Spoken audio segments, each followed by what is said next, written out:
Salut tout le monde, ici je reste de la chaîne en programme.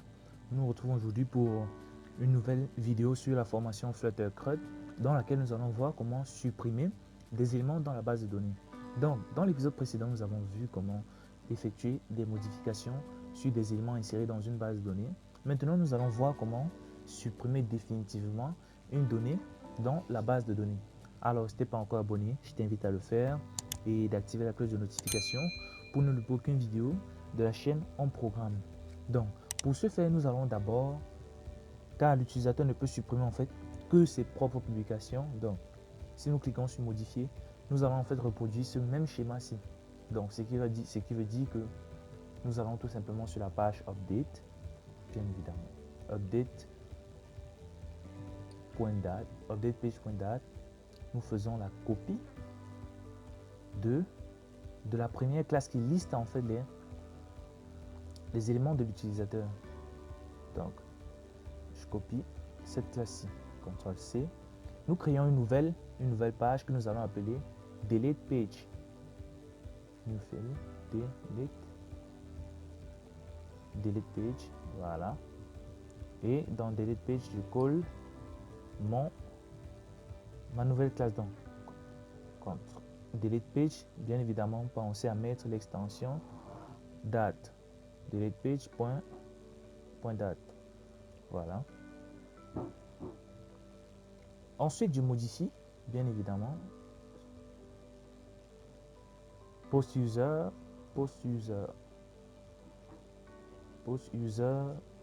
delete. Donc, je rajoute un D à chaque post user D, post user D, post user D et post user D. Donc, une fois la classe modifiée,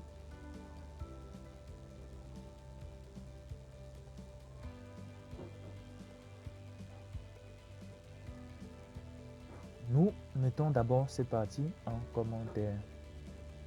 Voilà. Maintenant, allons faire une redirection dans le home page. Donc, CTRL P. Donc, dans la page home, nous faisons une redirection. Navigator, nous copions, nous venons coller à ce niveau. Et nous mettons tout simplement D. Et nous importons bien évidemment notre post user D. Nous sauvegardons. Donc, si nous cliquons sur supprimer, là, nous avons les postes de l'utilisateur. Maintenant, là, nous allons donner la possibilité à l'utilisateur de supprimer plusieurs éléments. Donc, à la place de modifier là, de cet élément, si nous allons mettre des checkbox dont il va pouvoir faire le choix et cliquer sur le bouton supprimer. Donc, nous allons mettre tout simplement notre bouton supprimer à la place de refresh. Donc là, donc bien évidemment, il aura la possibilité de faire un refresh, mais aussi, on va ajouter un deuxième bouton. Donc, copions ça et nous mettons delete. Voilà.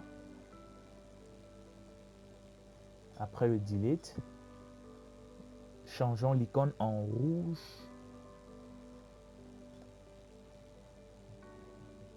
Donc, allons dans notre CTRL P, dans le main.date. Donc, nous allons changer un petit truc. Donc, dans le thème data, primary color, colors.green. Voilà. Donc, nous essayons de donner en fait un même thème à toutes nos fenêtres sans toutefois avoir besoin de modifier chaque couleur une par une. Donc, nous allons maintenant mettre notre checkbox qui va se charger de sélectionner les éléments qui seront supprimés. Donc, dans le delete page, nous remplaçons en fait notre cycle avatar. Donc, align, nous remplaçons notre cycle avatar que voici par un checkbox.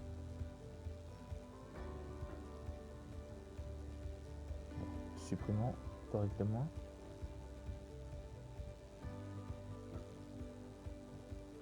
Donc, checkbox.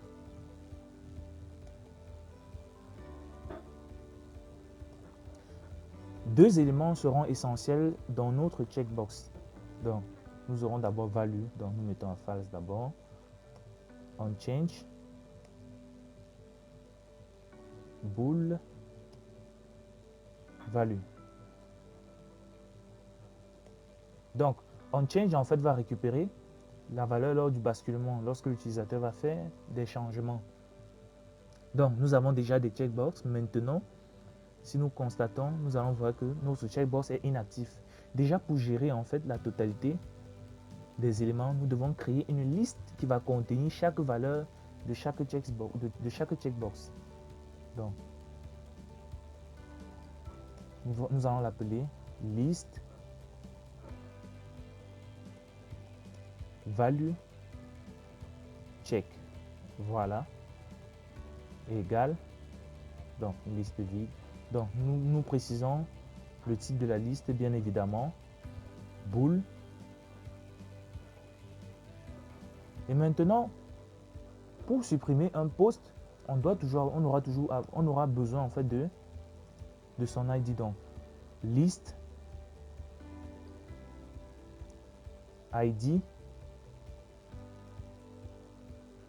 ID post. Donc, post avec S pour dire que c'est l'ID de tous les posts. Donc, list ID post qui sera égal à une liste vide, bien évidemment. Donc, maintenant, lorsque la liste sera chargée, initialement, les valeurs, donc ici, nous allons dire tout simplement que notre liste de value check va prendre donc liste, donc value check, car c'est dans cette boucle builder-ci que chaque élément est généré. Donc, value check de quoi? De l'index i que nous utilisons depuis pour parcourir nos listes. Donc, value check de l'index i est égal à quoi? À false. Donc, initialement, value check est égal à false. Chaque index en fait sera égal à false. Et maintenant, qu'est-ce que j'affecte là? J'affecte tout simplement mon value check, vu que c'est une liste de l'index i. Donc, chaque fois qu'il va parcourir la boucle, elle va affecter à chaque checkbox la valeur qui est contenue dans la liste.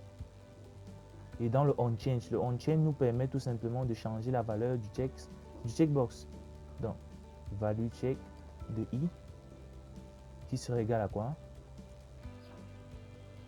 À value. Donc, j'efface. Voilà. Une fois cela fait, pensons maintenant, donc là, c'est une mauvaise pratique. Dès que la manière dont nous avons initié cette méthode-ci là, on affecte les valeurs de cette manière-ci uniquement si la liste au départ en fait a été initialisée avec une taille par défaut. Vu que notre liste n'a pas été initialisée avec une taille par défaut, c'est la méthode add que nous allons utiliser. Donc false. Voilà. Donc si nous cliquons, là bien évidemment nous parvenons à cocher. Donc maintenant ce que nous allons faire c'est quoi? C'est que dès que nous avons coché un élément, que nous enregistrons en fait son ID post. Donc ce que je fais dans le value, je fais le test tout simplement. If